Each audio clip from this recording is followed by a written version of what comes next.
Hi there, it's Judy Westergaard Jenkins. I'm happy to be here with you today, and I truly am blessed and thankful to be able to do what I love. I'm especially thankful to Patty for inviting me here today to talk to you a little about the new IPC brushes that I use in my brand new book, Chalk It Up. This is a book on decorative painting with chalk typography. I'll share a couple of the projects with you and show you that all the lettering is done with a chalk pencil. And now Patty has also come up with stencils, and we've got all kinds of stencils to make your lettering even easier. So let me go ahead and get started and talk to you a little about the IPC brushes. First of all, IPC stands for ink, paint, and chalk. And these are special tools that are for manipulating and creating details. You can use them in all three mediums. You can use them for softening and blending. I like the large flat blend for cutting in, putting paint up along an edge. I also use it for extending. I use these brushes for removing unwanted chalk and for cleaning. I especially love the large point blends. They have a nice soft tapered point and do a lot of detail, and they're in 3 different sizes. Well, let me show you what I do with them using the charcoal white pen.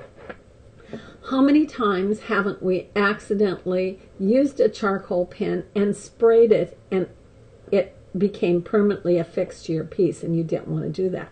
Well, chalkboard looks are really hot right now, so I thought, why can't I use a chalk pencil to do my lettering to get that look and spray them on? And that's how Chalk It Up was born.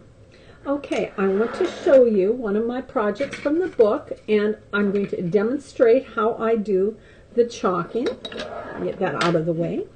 I'm going to draw a crooked line for you, and trust me, that's not hard to do.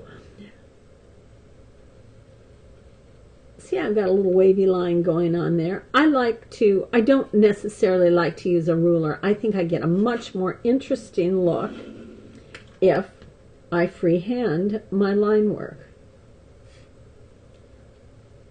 Just adds an extra little detail. Okay, now let me turn this around. And you can see just how crooked I've got that line. I'm going to take the small point blend, and I just choose my brush to use by whatever size the area that I'm working on. This is a small line. I'm going to use a small brush. I'm going to dip my brush into clean, fresh water and just blot it on paper toweling. And then I'm going to go right to the piece and use that fine tip at the end to straighten my line. And I will have to stop and blot my brush occasionally. I'm going to go right over the top. Straighten that line up. Get it just the way I want it. And then I may come right back on and just emphasize my line a little bit. I can do tendrils if I want to with that chalk pencil. Add a nice little dot at the end. However, where that is attached onto the stem, it might be a little bit too harsh for me. So I would use a dry point blend brush and just gently blend that in so it just softly fades right in there. Okay, that's just some of the things I do with the point blends. Now, let me show you another project. This is probably my favorite project in the book. It's the 'Tis the Season to Be Jolly Santa. And sir, you can't see him all here. Let me move him up so you can see the bottom of his beard. It's got lots of fun little details here and there. But all of the lettering is done with a chalk pencil. And of course, this project is finished, but even though it's finished, you can see none of the chalk moves, because when I got the chalk to where I wanted it, I used Krylon's Workable Fixative, and I lightly dusted my entire piece with that. Of course, I like to hold my spray can off to the side and just spray over so that the mist falls on the piece, not directly on like this. Okay, and what's nice about this, if I want to, I could actually go back right now and I could add stronger detailing to this piece. So it's kind of fun to do. Now, I want to show you what I use the point blend brushes for with paint. Here's the project that I have partially finished. I want to show you what I use the point blend brushes for to establish the beard. See these nice sheer strokes? I use a medium or a large point blend brush. Let me get a little white paint here off to the side.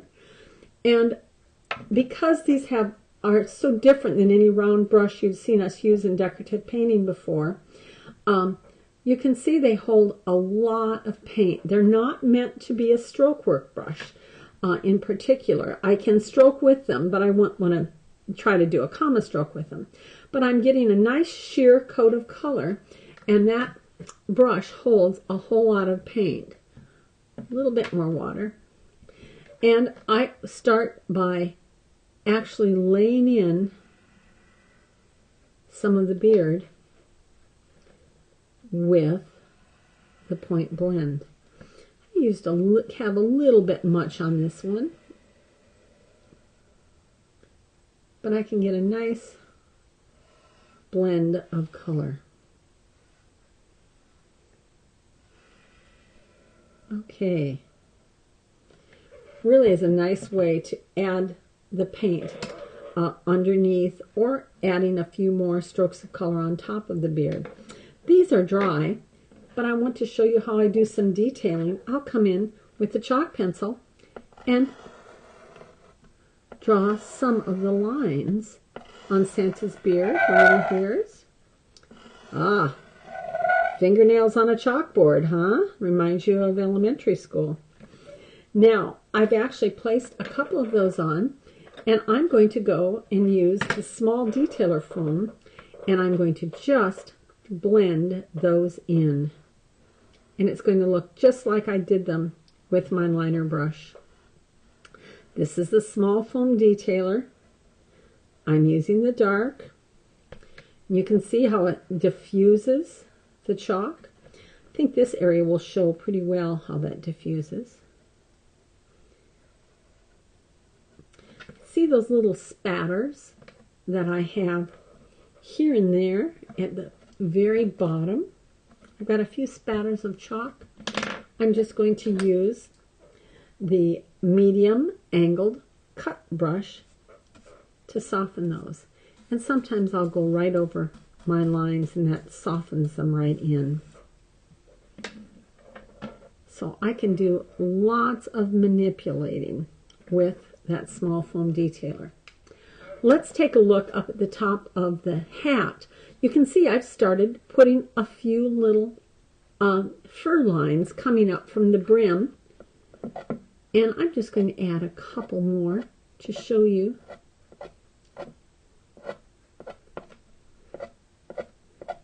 I just want a few here and there, and I'm going to take the angled cut again, and I'm going to pull back towards the fur just to soften that in. And if I really want to further soften it, I'll use that foam detailer. Pretty nifty. Now, if I also want to do a little bit more work on the lettering, I'm going to go in with my pencil, and I'm just going to scribble some more chalk on.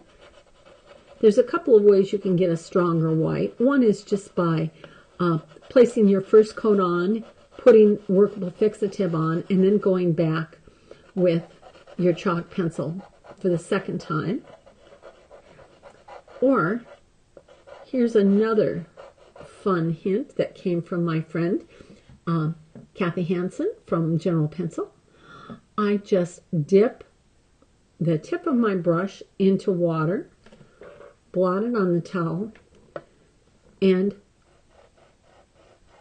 it makes the white that much stronger. It's really nice to do. Let's try this dot up here by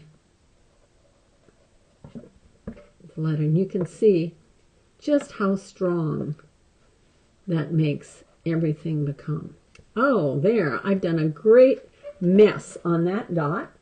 So let me move this and show you how I can clean up with a point blend brush. I blotted it, and I'm really making a mess of it. But you can see it cleans up very, very easily.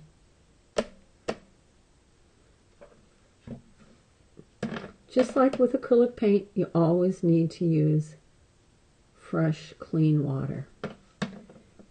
And there, saves the day. So you can see you can use brushes for lots of different things. I want to show you on the edge of Santa's hat. You can see I've already done a little bit of highlighting with acrylic paint, but I want to show you what I can use the chalk pencils, General's pastel chalks that Patty also carries. If I want to make this stronger, I'm scribbling on my chalk. And let's go outside of the edge. I don't know what I was doing when I did that.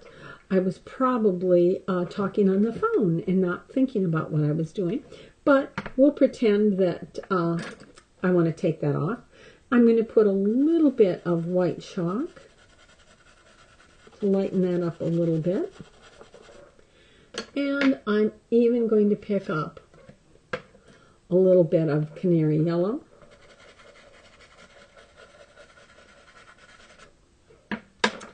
And I'm going to go in with one of the small oval foam brushes. These are much like the little brushes that come in the little applicators for eyeshadow. These have a lot more durability. I'm going to go in and I'm just lightly blending, moving the chalk around.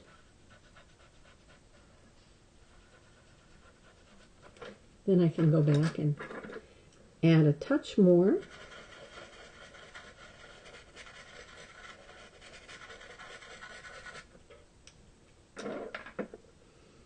And I'm going to use the medium soft flat top. These are meant to be used vertically, straight up and down. You can pounce and get a lot more pressure to blend an area. And of course, I really have an area to clean up there. So I'm going to use a medium point blend. I think it's probably, I would recommend it to be the brush that you purchase first. And you can see it just takes off the excess chalk to clean up an edge. Not too difficult.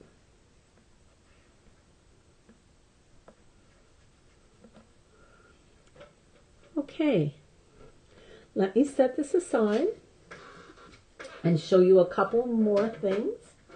Here is one of the calorie fairies from the book.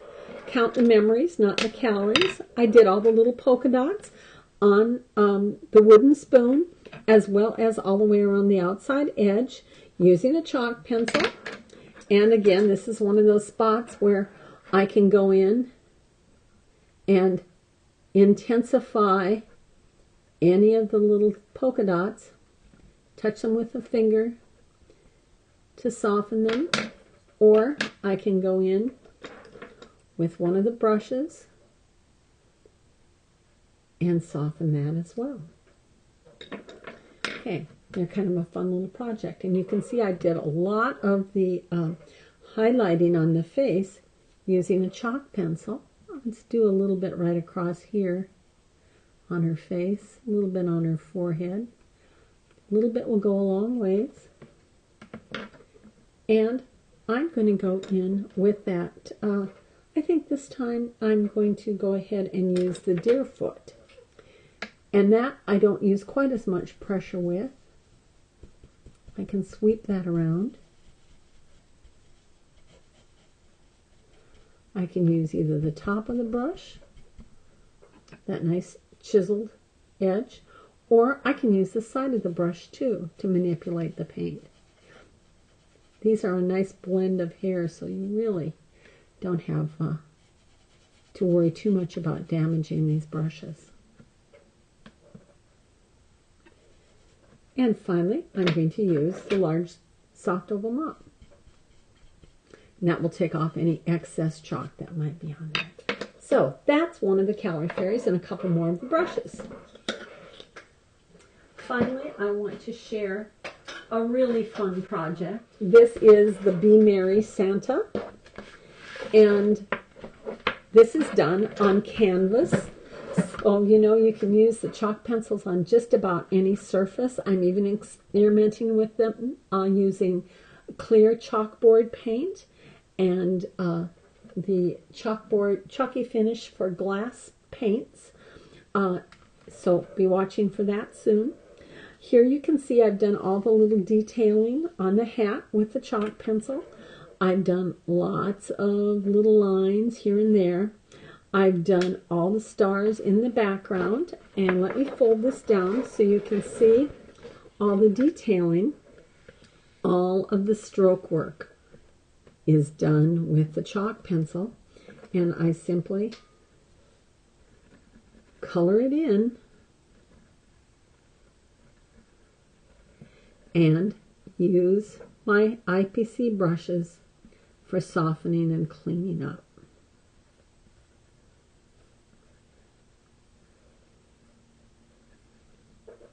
Adds a whole lot of different dimension. I can even do some highlighting at the edge of the ornament. And there, I'm going to use the large flat blend. And that's the very first brush that I really fell in love with in the IPC line. See, I can really work that edge in, and yet I can keep it nice and straight as well. And finally, I'm going to show you how I use this brush with extender. You only live once. Lick every bowl. I don't know about you, but I sure loved licking frosting bowls since I was a little kid, or sneaking into my mom's cookie dough. But what I'm going to show you here is how I use the large flat blend brush with extender. I've got a little bit of extender here. This has got a really full body on this brush. It's twice as wide as any other flat brush I've ever seen. I dip it into extender. I pull it on the side of my container, and then I just lay it onto a paper towel. And that wicks just enough away, but it leaves the perfect amount of extender in my brush. And then I lay on my extender. You never want it to look super shiny. And when you touch this, you shouldn't get a big shine on your finger. See, I just got a very small amount. If it feels oily on your brush or on your fingers, it means you have too much. But I stretch it out, and it gives me the perfect amount of extender on my piece. And then, of course, I would go ahead and use my regular Dynasty brushes to go ahead and apply my shading or highlighting, whatever I wanted to do with that area. So that's another use of the large flat blend brush. It's nice on cutting in an edge. Many times if you have a piece of tape down and you want to get right up to the edge of tape when you're applying paint, you can use this to cut in. It works really well. Well, thanks so much for being here. I hope you really do get these brushes and give them a good try out. They're nice. They're not long as far as a handle, so they sit in your hand very well. That's one of the things that I love about this is my extender brush. When I've got it laid out on my work table and I'm using standard brushes with a longer length, I can always find my extender brush because it is shorter than everything else. So until next time, remember, life is better when you're painting. See you soon.